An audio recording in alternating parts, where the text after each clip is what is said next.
নমস্কার, আমি মৌমিতা। আমার নতুন একটি ভিডিওতে আপনাদেরকে স্বাগত। এই দিনটি ছিল রাখি পূর্ণিমার আগের দিন। আমি কিন্তু একদম সকাল সকাল উঠে একদম দেখো আমার ঘরের সমস্ত বিছানা তুলে ঘর ঝাড় দিয়ে ঘর মোছা পুরো কমপ্লিট হয়ে গেছে। আর জানো তো আমার কিন্তু বেশ কিছুদিন ধরে জ্বর, ঠান্ডা, কাশি, এই জন্য কিন্তু এই ভিডিওগুলো এডিট করা হচ্ছে না, দেওয়া হচ্ছে না। যাই হোক, আমি সমস্ত কাজ সেরে রান্নাবান্না কমপ্লিট করে এখন দেখো আমার বোন আমাকে নিতে এসেছিলো একদম দুপুর। তো এই জন্য আমি কিন্তু আমার বোনের সাথে এখন চলে আসছিলাম আমাদের ওই বাড়িতে, মানে আমার বাবার বাড়িতে। এই দেখো আমরা দুজন কিন্তু বেশ আস্তে আস্তে গল্প করতে করতে চলে এসেছিলাম বঙ্কিমনগরে। এই দেখো বঙ্কিমনগর বাজার পার হয়ে এখন কিন্তু আমরা আমাদের বাড়ির গলিতে আমরা কিন্তু আমার বাড়িতে চলে আসছিলাম। দিদি আসেন। ঠিক আছে, চলে গেলাম তাহলে। ওটা আবার ঢুকছিস কেন? ওদের বললে আসবি না।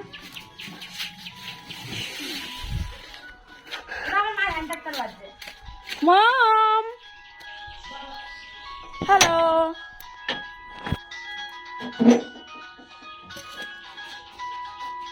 বেটির ফোন বাজছে। আরে কি অবস্থা চারিদিকে, কি করেছে? কাজ করে আর এই চারিদিকে পুরো ছড়াই রেখেছে। হ্যালো বেবি, আয় বেবি। রান্না করবে মাংস। কোন পি উপরে আসবে? এই পি নাই পি? আমি দাঁড়া আসছি। একে নেবো না তো শোনা? এই মেয়েটাকে নেবো না তো? এই পাগল মেয়েটাকে নেবো না তো? আচ্ছা ঠিক আছে, থাক, আসছি। তাই? আচ্ছা।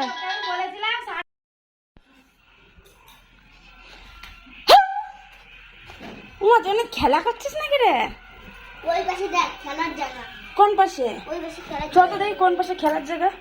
এইখান থেকে ওই পাশে বাহ, কি সুন্দর সুন্দর কাপড়ের পিসগুলো। ঠাম্মি দিয়ে তুই কি এটা দোকান খুলেছিস নাকি রে? ঠাম্মি দিয়েছে। ঠাম্মি তো দিয়েছে। ওইখানে খেলার দোকান বসে। আরে আসছি আমি। বাহ, তোরা এই ঝুলনটা কালকে তুলবি না? কালকে তো ঝুলন, তুই আজকে সব খেলনা সব তুলেছিস কেন? হ্যাঁ, আজকে কেন তুললি বাবা? আজকে তো কেন তুললো? দেখো, আমি আবার মাংসটা ধুয়ে দিয়েছিলাম, আমার বউ এতক্ষণ করলো। এখন আমি লাস্ট ফিনিশিং এসেছি, বিকজ আমি জলের পরিমাণটা বুঝি না তাই। জলের পরিমাণটা আর কখন জলটা। আরে আলুটা দে। দাঁড়া, আমি দেবো, সব দেবো। মশলাটা যে ভিতরে যে লেগে আছে সেটা করবো না। যাই হোক, আমি জলটা বুঝি না বললে আমার দিদিভাই এত করে চিল্লালি, এত জোরে। হ্যাঁ, আলুটা দিয়ে উঠলাম। সুস্মিতা মাংসে এতটা ঝাল দিয়েছে, খেতে খুব সুন্দর হয়েছে, কিন্তু মাথা ঘুরাচ্ছে। আর ঝালের জন্য এখন আমার বোন আমাকে 1 প্যাকেট মঞ্জুরিস থেকে আনা ডার্ক চকলেট, কিন্তু যেটা খুব মিষ্টি, তেতো নয়, আমি খেতে পারি তাই সেটা আমাকে দিয়ে দিয়েছে খেতে। মানে আমি খাচ্ছি। আমি চলো এখন এটা খাই। আমি কিন্তু এটা আমার জন্য কিনেছিলাম ডার্ক চকলেট হিসাবে, কিন্তু ওটা ডার্ক না, এটা প্রচুর মিষ্টি। মঞ্জুরিসের লোকেরা আমাকে ঠকিয়ে দিয়েছে, বলেছিল ওটা ডার্ক চকলেট, বাট এখন আমি খাওয়ার পরে দেখেছি মিষ্টি, আমার আর ভালো লাগেনি, তাই ওকে দিয়ে দিয়েছি, নাহলে পরে দিতাম না। ওখানে লেখাই রয়েছে দেখ, মিল্ক চকলেট। না, dark chocolate, milk dark, chocolate. এটা ডার্ক, আর মিল্কটা তোজো নিয়ে চলে গেছে। ও, মনে হয় সাদা সাদাটা সেটা। হ্যাঁ, দুটো একসাথে থাকে। চলো এখন এটা খেয়ে নিতে, আর প্রচণ্ড ঝাল লেগেছে। এই দেখো, খেয়ে দিয়ে উঠে কিছুক্ষণ রেস্ট নেওয়ার পর সন্ধ্যার দিকে আমার এক দাদা বললো যে ও নাকি রাখের দিন থাকবে না। তো এই জন্য দেখো, ওর জন্য আবার আমরা মিষ্টি এনে রাখি এনে ওকে আমরা আগের দিনই, যেহেতু পূর্ণিমা লেগে গিয়েছিল, আমরা সন্ধ্যাবেলায় কিন্তু ওকে রাখি পরিয়ে দিয়েছিলাম, আমি আর বোন মিলে। আমি আর সুস্মিতা এখান থেকে বেরিয়েছি বঙ্কিমনগর থেকে। আমরা এখন একটু যাবো রানাঘাট, আর ওখান থেকে আমরা নয়নদাকে, মানে ওর নয়নদাকে, আমার বরকে তুলে নেবো। আমার নয়নদা ভাই, তোর নয়নদা। সেটাই তো, তোর নয়নদাকে মানে আমার বরকে তুলে, ওই যে আমাদের বাড়ি। রাখি পড়াস? না না, চল। সন্ধ্যাবেলা করে আমার টাকা ইনকাম হয়ে গেছে 250, আমার 250 মুঠি হয়ে গেছে। চলো। জ্বর, বাও নাইস। চলো চলো চলো, আমি যাই। এই দেখো, দাদাকে রাখি পরানোর পর আমরা 3 জন, মানে আমি, আমার বোন, আমার বর কিন্তু চলে এসেছিলাম রানাঘাটে। তার কারণ আমার বর আমার বোনকে একটা রেইনকোট দিয়েছিল, মানে যেহেতু রাখি পরানোর পর কিছু একটা গিফট দিতে হয়, তো সেটাই ও হচ্ছে রেইনকোট নিয়েছিল। তার কারণ ওর এটা কিনতে হতো, তো ওই জন্য ভেবেছিল যে কিনতে হবে না, তো ওই জন্য আমার বর ওকে এটা দিয়েছিল। আর এই দেখো, এখন কিন্তু কেনা কমপ্লিট করে আমরা কিন্তু আমার বাড়ির উদ্দেশ্যে বেরিয়ে যাচ্ছিলাম। চলো চলো, হ্যাপি হ্যাপি হ্যাপি। এই গেটটা বেশি একটা জ্যাম হয়ে না, কেন বলছি, স্ক্যাম হয় না তোমাদের। আর দেখো বাড়ি ফেরার পথে আমাদের মনের মধ্যে কত বড় একটা পুলক আমাদের সবার মনে। এই জন্য আমরা বাড়ি ফেরার পথে বাড়িতে না ঢুকে ডিরেক্ট আমরা কিন্তু ওখান থেকে চলে এসেছিলাম পাঁচবেড়িয়াতে মেলাতে। পাঁচবেড়িয়ায় হচ্ছে মেলা চলছিল সেদিনকে আবার ঝুলনের।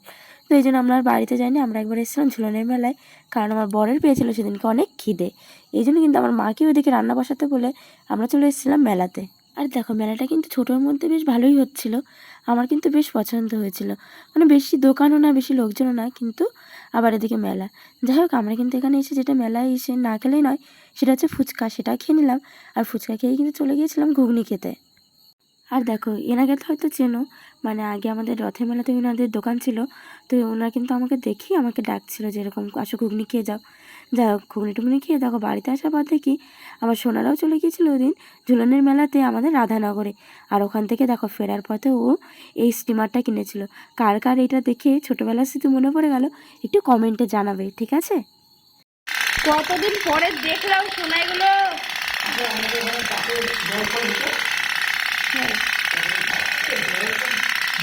যাই হোক তো দেখতেই পেলে আমার তোজবাবু এখন কিন্তু ভিডিও কল করে ওর ঠাম্মিকে আর ওর বড় পিকে আর ওদের ঈশাবনুকে ও দেখাচ্ছিল ওর এই ছোট্ট একটা স্টিমারটা। আর এই দিয়ে দেখো আমার তোজবাবুর ঝুলন, অর্ধেক খেলনা তো আগেই তুলে ফেলেছে, এখন আর কিছুটা বাকি আছে। যাই হোক এখন দেখো রাত্রেবেলা খাওয়া দাওয়া করে আমার বরকে আমার বাবা যাচ্ছিল এখন বাড়িতে দিয়ে আসতে। আর এদিকে দেখো আমরা কিন্তু এখন রাতের খাবারটা সেরে নিচ্ছিলাম।